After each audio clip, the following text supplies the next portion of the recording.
Jeep Gladiator project. This was fun. So basically, gentleman wants to do complete pods up where the factory grills were at.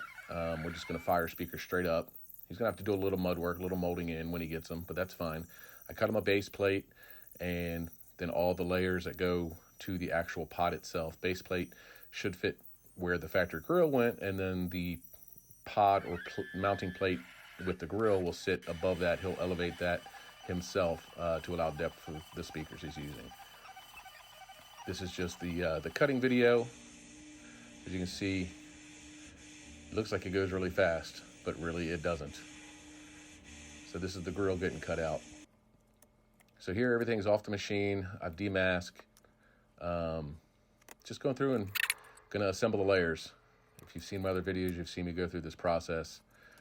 The panel that I'm sitting it on is actually the base layer that he's going to use to lay on his dash. But it provides a very good flat surface for me to line up everything, because this is 4 layers of 1/8 inch acrylic or 3 millimeter acrylic, and then it will be topped off with 0.75 millimeter acrylic. There you can really see the flooding going in. Topped off with 0.75 millimeter acrylic and then a 6 millimeter ring around the outside that will be the same height as the grill. So this is just layer after layer after layer. Fun stuff. But at the end of the video, you'll see how the grill turned out, which I think it turned out really, really cool. He had asked for a little lit up emblem like I did for Colton in the previous Gladiator style grill that I did. Of course, this is a totally different emblem, and you'll see it when it's done.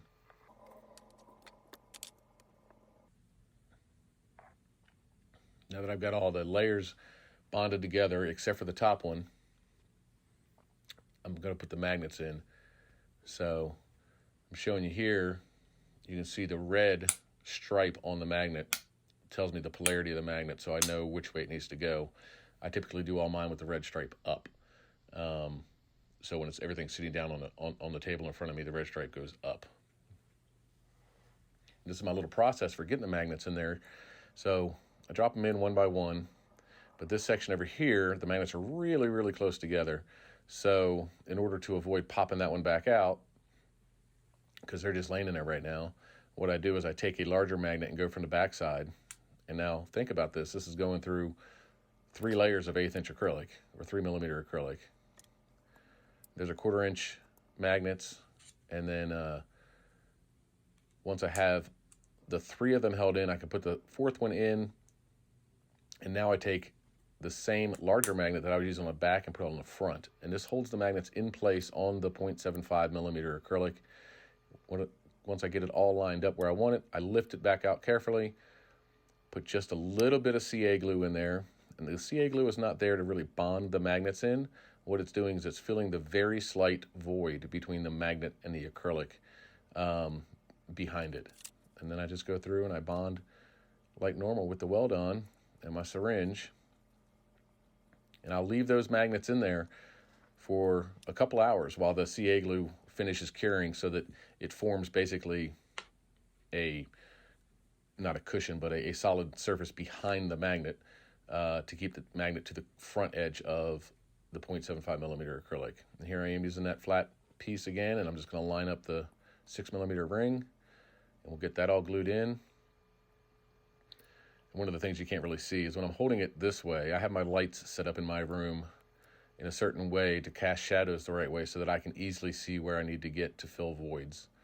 When you're doing the rings, a lot of times, because they're so thin, they tend to have a little bit of a warp to them.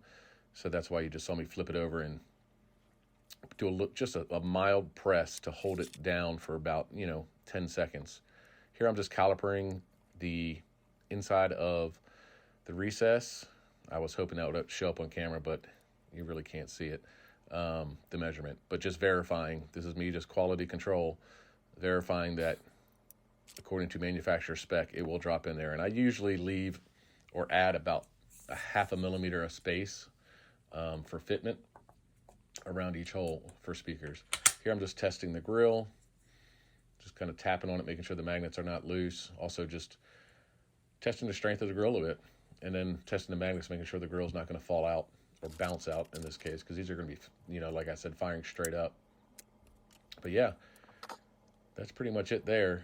Now I need to actually go out and I need to paint these grills, which is not something I normally do, but in order to do the laser engraving, that's what I have to do. Here I'm just showing you the backside of where the laser engraving is going to be at, so that it will allow the light from an LED to shine through. And there you go, Papa Smurf.